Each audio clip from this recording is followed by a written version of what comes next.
to propagate mulberry tree. So, pumutol ka ng sanga. Ideally, ganito kataba na sanga. Pwede rin ganito. Yan. Parang size ng pencil or bigger pencil. Tapos, susugatan mo yung dulo. Susugatan ko lang siya gamit tong scissor. Ay, hindi pantay, hindi maganda, whatever. Ganyan. Yung dulo, lower part na dulo. Kasi dyan lalabas yung roots. And then, the next one.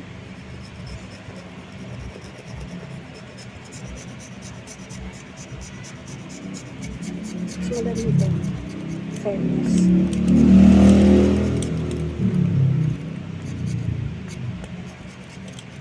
Yan. Not too much. Yan. So, dapat itong nabalatan mo na part, yan yung nakatusok sa lupa. So, meron akong plastic cups. Tapos, dahil wala akong soldering iron, binataasan ko na lang siya, ginupit ko sa 4 sides.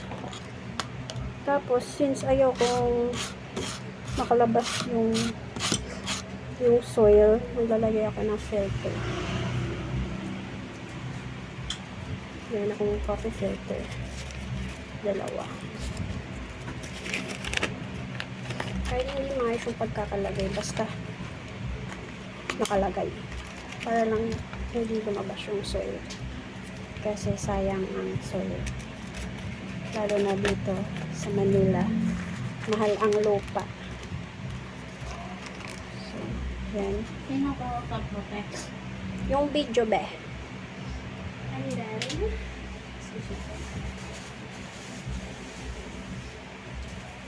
And then, I have lupa. I bought it for 20 pesos. See, I told you it's mahal. Hindi pa siya pure na lupa. Mayroon siyang rice hull. Which is better para sa drainage. Na ayaw mabukas.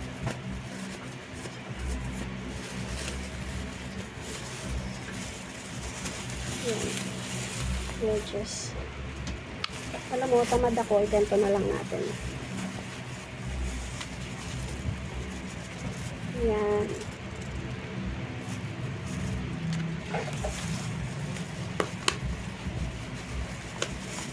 Kahit wala yung filter na yan, mahal lang ang lupa. That's why nilalagay ako ng ganyan. And then tatanggalin ko rin naman siya eventually pag nilay ko na to sa tunay na paso. So, ganyan yung sura niya. Hindi naman ito yung official na lagayan nila. Hanggang sa magkaroon na sila ng root system. Tapos, itutusok mo na yan dyan. Hindi siya abot kasi shallow lang tong cup na to. So, maglalagay pa tayo sa ibabaw niya. Ay, ang aking ko ay masisiksikan na naman ng soil.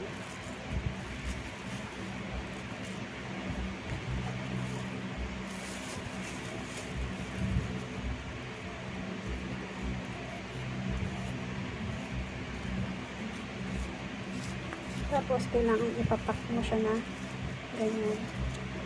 Para makatayo yung branch.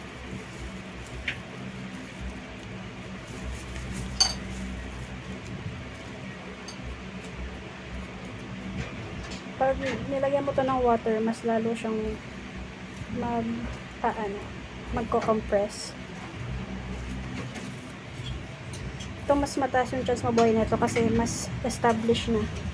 Established!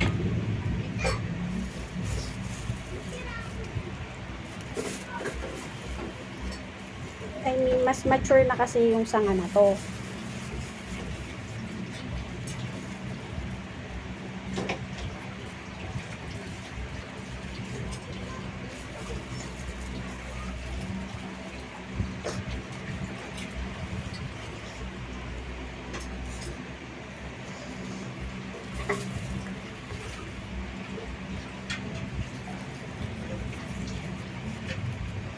Yan.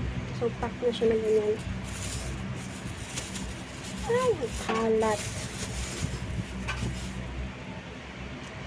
Tapos, didiligan natin, babasain natin yung soil, tapos tatakluban natin sila ng plastic para ma-retain yung moisture dito sa loob. Pero, kailangan nakakalabas yung water dito sa ilalim kasi magmo-mold naman siya at saka maano yung roots, magro-rot. Basta yan, magro-rot yung roots niya at saka yung stem niya. So, parang magiging immature lang yung roots na magagawa niya. Tapos, eventually, mag-rot siya. So, ayan.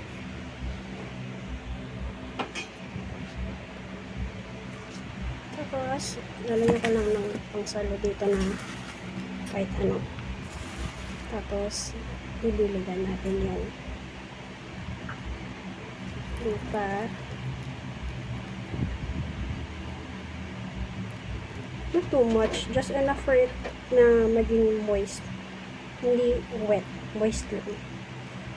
Yan. So, kung nakikita nyo, nako-compress yung lupa. Lumalabas yung yung rice hull. Okay na muna yan. Tapos, check natin kung hanggang baba yung moisture. Ito. Ayan o. Hanggang dito yung moisture. Ito yung ka-add more.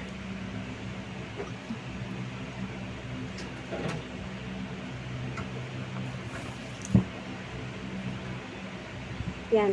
Kapag lumalabas na sa baba, tingnan mo walang lumalabas na lupa. Dahil yan dun sa nilagay kong filter.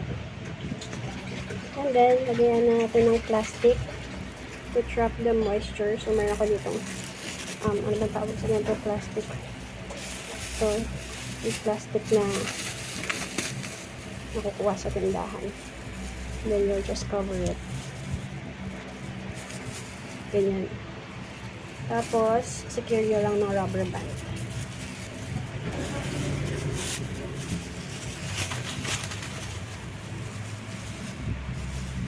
Yan.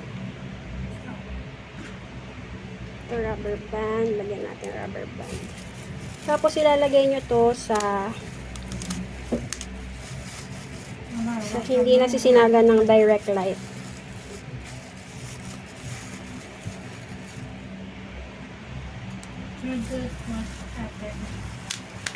Ayan. So, ayan. Yung itsura niya for now. Yan muna. Then, I'll update you once ilipat ko na siya or magkaroon na siya ng dahon.